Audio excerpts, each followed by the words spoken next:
Assalamualaikum warahmatullahi wabarakatuh. Perkenalkan, kami dari kelompok manajemen IT ingin membahas atau memperkenalkan PPT tentang peranan GoPay terhadap perubahan transaksi pembayaran. Tapi sebelum masuk ke topik, izinkan saya untuk memperkenalkan diri dan teman-teman untuk memperkenalkan diri. Mungkin dari saya dulu, saya Muhammad Alin Akil dengan NIM akhir 115. Saya Ahmad Yasin dengan NIM akhir 109. Saya Renum Benat dengan NIM akhir 133. Saya Fariza Putri Salsabila dengan NIM akhir 128. Saya Nisa Mulani dengan NIM akhir 106. Oke, mari kita mulai PPT ini dengan latar belakang. Revolusi 4.0 atau dikenal dengan istilah Internet of Things atau IoT membuka akses bagi masyarakat menuju dunia virtual untuk saling berinteraksi tanpa harus bertatap langsung. Adanya akses ini memberikan dampak pada berbagai aspek kehidupan, terlebih di mana masa pandemi COVID-19. Salah satu aspek kehidupan yang sangat berpengaruh oleh teknologi yaitu bidang ekonomi. Dampaknya bisa dilihat dari digantikannya sistem transaksi pembayaran secara tunai menjadi sistem e-money. Sistem perekonomian yang telah maju membuat sistem pembayaran secara elektronik semakin padat digunakan oleh penduduk di Indonesia. Tentunya sistem tersebut diperancar dengan adanya berbagai macam aplikasi seperti GoPay. Kemudian kita akan melihat rumusan masalah dari PPT ini. Yang pertama itu adalah apa itu financial teknologi, kemudian apa dampak COVID bagi perekonomian dunia dan Indonesia. Kemudian yang ketiga, apa dampak fintech bagi masyarakat Indonesia. Lalu apa dampak GoPay bagi perekonomian Indonesia. Kemudian tujuan dari penelitian ini kami lakukan adalah untuk mengetahui pengertian finansial teknologi. Kemudian yang kedua, mengetahui dampak COVID bagi perekonomian Indonesia. Kemudian yang ketiga, mengetahui dampak fintech bagi masyarakat Indonesia. Kemudian yang terakhir, mengetahui dampak GoPay bagi perekonomian Indonesia. Selanjutnya tinjauan pustaka. Yang pertama ada manajemen informasi. Manajemen informasi atau informasi manajemen merupakan pengelolaan data secara menyeluruh, mulai dari pencarian, pengumpulan, penyimpanan, dan pemeliharaan data dan segala jenis informasi. Manajemen informasi mencakup prosedur atau pedoman dan ketentuan-ketentuan yang digunakan oleh sebuah organisasi dalam mengelola dan mengkomunikasikan informasi di antara individu departemen dan pemangku kepentingan yang berbeda-beda. Berikut beberapa peranan manajemen informasi dalam sebuah organisasi, antara lain mengontrol penyusunan catatan, kedua mengontrol biaya operasi, ketiga mengadopsi teknologi baru, keempat meningkatkan produktivitas dan efisiensi, kelima mengurangi risiko, dan yang keenam melindungi serta mempertahankan informasi penting organisasi. Selanjutnya sistem informasi. Sistem informasi merupakan serangkaian komponen yang saling berhubungan yang berfungsi untuk menyampaikan dan mengubah data mentah menjadi sebuah informasi sehingga dapat digunakan sebagai landasan dasar dalam membuat suatu keputusan berikut. Komponen-komponen sistem informasi yaitu yang pertama ada perangkat keras atau hardware. Hardware adalah semua peralatan fisik yang digunakan dalam pemrosesan informasi, contohnya CPU, RAM, monitor, mouse, keyboard, dan lainnya. Lalu ada perangkat lunak atau software, yaitu komponen vital dalam sistem komputer, yaitu program komputer berupa kumpulan data elektronik yang tersimpan dan dikendalikan oleh komputer yang berfungsi untuk menjembatani pengguna komputer dengan perangkat kertas yang sedang digunakan. Yang ketiga ada pengendalian, yaitu berfungsi untuk memastikan bahwa sistem informasi beroperasi sesuai dengan prosedur tertentu.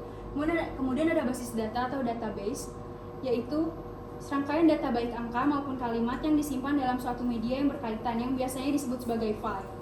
Selanjutnya ada perangkat otak atau brainware. Nah, perangkat otak di sini itu adalah manusia. Manusia itu berfungsi untuk sebagai alat yang menjalankan sistem informasi tersebut. Kemudian ada telekomunikasi. Telekomunikasi adalah setiap pemancaran, pengiriman, dan atau penerimaan dari setiap informasi dalam bentuk tanda-tanda, isyarat, tulisan, gambar, suara, dan bunyi melalui sistem kawat, optik, radio, atau sistem elektromagnetik lainnya. Secara sederhana, telekomunikasi merupakan penggabungan antara teknologi komputer dan teknologi komunikasi. Selanjutnya berikut beberapa jenis sistem informasi, yaitu Transaction Processing System. Sistem ini merupakan aplikasi pemrosesan informasi mengenai suatu transaksi bisnis rutin dengan tahapan yang telah disusun dengan jelas. Selanjutnya ada Management Information System, yaitu kumpulan perangkat keras dan perangkat lunak yang dirancang untuk mentransformasikan data dalam bentuk informasi yang berguna. Selanjutnya ada artificial intelligence dan expert system, yaitu pembuatan sistem komputer untuk meniru perilaku manusia. Sedangkan expert system merupakan salah satu bentuk dari program artificial intelligence yang dirancang untuk meniru proses berpikir seorang pakar dalam suatu bidang tertentu. Selanjutnya teknologi informasi. Menurut Martins, teknologi informasi adalah teknologi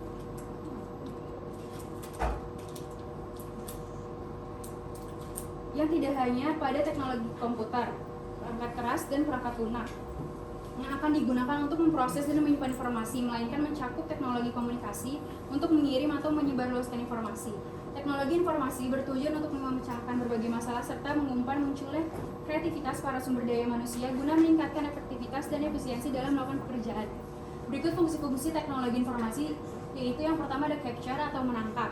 Selanjutnya ada processing, lalu ada generating, lalu ada storage, lalu ada transmission, lalu ada retrieval, dan yang terakhir mengolah data dan memproses data menjadi sebuah informasi. Oke, kita masuk ke topik financial technology. Financial technology atau teknologi finansial dapat dikatakan sebagai sebuah inovasi yang menggabungkan dua unsur. Dua unsur tadi yaitu teknologi dan sistem finansial.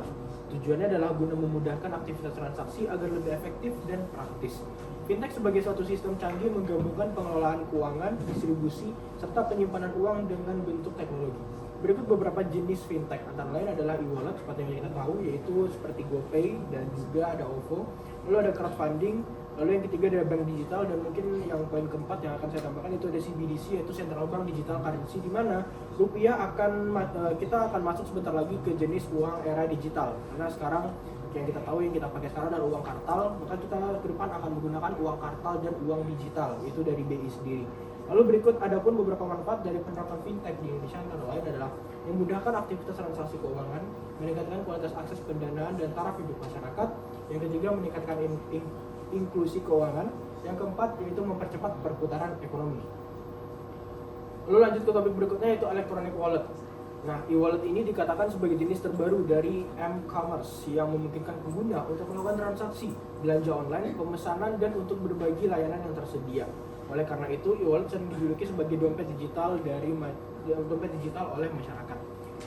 Wujud dari e-wallet berupa sebuah layanan jasa melalui suatu program perangkat lunak ataupun aplikasi yang merupakan hasil dari sebuah inovasi dengan memperhatikan segi manfaat dari program e-wallet itu sendiri. Adapun beberapa kelebihan dari sistem e-wallet antara lain proses transaksi lebih praktis dan cepat, mengurangi risiko adanya uang palsu, transaksi dapat dilakukan di mana dan kapan saja, aman dalam melakukan transaksi, dan yang terakhir terdapat riwayat transaksi yang bisa kita track back. Mengapa teknologi informasi? Nah, di sini ada beberapa poin. Yang pertama itu perkembangan teknologi informasi pada dunia bisnis. Seperti kita ketahui saat ini ya, dimanapun itu di dunia ini, di belahan dunia manapun itu, semua mulai beralih ke digitalisasi yang menggunakan teknologi informasi yang seperti tadi disebutkan oleh teman sekelompok saya, Fahriza, tentang teknologi informasi. Nah, yang kedua teknologi informasi dalam meningkatkan keunggulan kompetitif.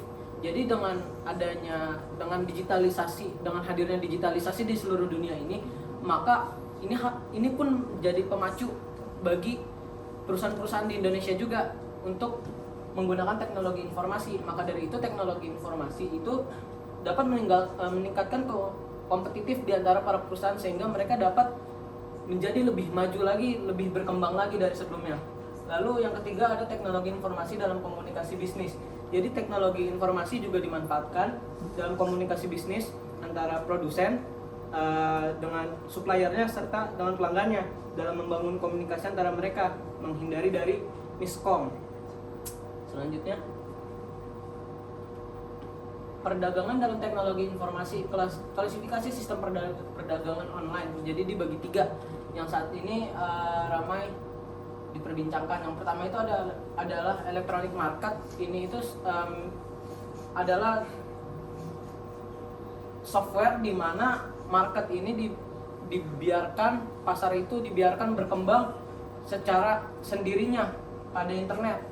Lalu yang kedua electronic data interchange, di mana ini lebih luas lagi dibandingkan electronic market, tetapi pasarnya itu lebih besar daripada electronic market. Jadi data interchange ini memberikan peluang lebih besar pertukaran data atau komunikasi antara produsen, household atau konsumen serta suppliernya. Yang ketiga yaitu internet commerce atau yang biasa kita kenal e-commerce.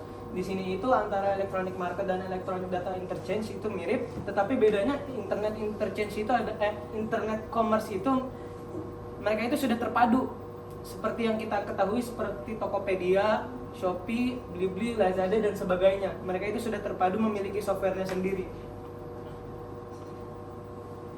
Lalu keuntungan teknologi informasi di bisnis itu apa aja sih entah bagi produsen, bagi konsumen. Nah, jadi yang pertama itu increase production and save time. Jadi seperti kita ketahui, dengan hadirnya teknologi informasi itu memberikan stimulus kepada perusahaan untuk memproduksi karena mereka menghindari dari human error serta menggunakan teknologi informasi kita dapat memangkas waktu antara komunikasi konsumen serta produsen. Lalu yang kedua, improve communication through communication technology. Jadi yang kedua ini mirip yang pertama. Jadi intinya itu meningkatkan komunikasi sehingga menghindari terjadinya miskom di antara semua stakeholder. Gitu. Lalu yang ketiga, improve data and files management.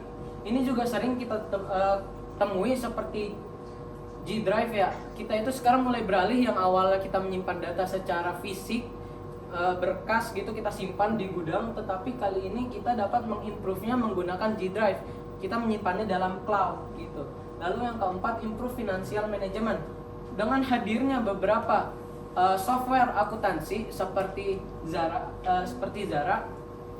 Zurich akuntansi itu memudahkan perusahaan untuk membuat laporan setiap penutupan buku. Lalu yang kelima, cut cost of production and improve on ROI. Ini akan intinya gini, balik lagi ke nomor pertama, yaitu mengefisienkan dan mengefektifkan segala produksi. Jelas itu akan berdampak pada ROI, jadi akan meningkatkan ROI itu sendiri. Lalu yang keenam, improve business to consumer relationship. Ini akan meningkatkan komunikasi, jadi nggak terjadi miskom ya. Itu. Lalu yang ketujuh, improve on business competitive advantage seperti yang tadi saya jelaskan mengenai kenapa harus teknologi informasi, yaitu teknologi informasi akan meningkatkan kompetitif di antara perusahaan-perusahaan lainnya. Saat pandemi COVID-19, banyak masyarakat yang dihimbau untuk melakukan kegiatan secara online, jadi nggak secara kontak langsung. Di samping dari kegiatan secara tidak langsung itu, ada juga pembayaran yang secara tidak langsung, jadi nggak kontak langsung. Salah satunya menggunakan e-wallet yang sudah disebutkan oleh teman saya tadi. Nah, penggunaan e-wallet ini berguna untuk melakukan pembayaran lebih praktis dan juga efisien. Nah, salah satu yang akan kita bahas adalah GoPay. GoPay adalah uang elektronik yang bisa kita pakai untuk melakukan transaksi pembayaran dan juga keuangan melalui aplikasi Gojek. Nah, di dalam Gojek ini kan ada GoPay, wallet itu GoPay. Nah, dia itu memiliki banyak fitur-fitur yang mendukung penggunanya untuk melakukan transaksi pembayaran tersebut. Yang pertama ada fitur bayar. Dan fitur bayar ini, pengguna bisa melakukan transfer atau pembayaran kepada sesama pengguna GoPay, atau bisa melakukan pembayaran melalui scan QRIS, lalu juga pembayaran menggunakan nomor telepon. Yang kedua, top up ini bisa dilakukan dengan menggunakan BCA, virtual account ataupun bank lainnya, lalu melalui Indomaret ataupun Alfamart. Selanjutnya ada Explore. Explore itu ketika kita tekan fiturnya akan keluar dengan pay letter minta tarik tunai plus dan plus tagihan. Yang pertama itu ada pay letter. Pay letter itu adalah fitur di mana para pengguna GoPay ini bisa melakukan pembelian, tetapi pembayarannya itu di kemudian hari. Tetapi karena kita tahu itu pay later, berarti ada sedikit bunganya ya teman-teman. Selanjutnya ada minta. Minta ini ada fitur di mana kita sebagai pengguna GoPay bisa meminta teman kita untuk mentransferkan atau men-top up GoPay kita. Selanjutnya ada tarik tunai. Uang yang ada di GoPay itu kita bisa cairkan teman-teman melalui bank yang kita miliki. Tetapi ada biaya administrasinya, biasanya berjumlah 5.000. Lalu ada GoPay Plus. Nah, GoPay Plus ini digunakan ketika seseorang itu bisa mengakses berbagai fitur lanjutan yang dimiliki oleh Gojek. Jadi kita harus update dulu akun kita menjadi GoPay Plus. Dan terakhir ada GoTagihan. GoTagihan ini digunakan untuk membayar beberapa tagihan pengguna seperti tagihan listrik, tagihan air, gas, dan juga pulsa.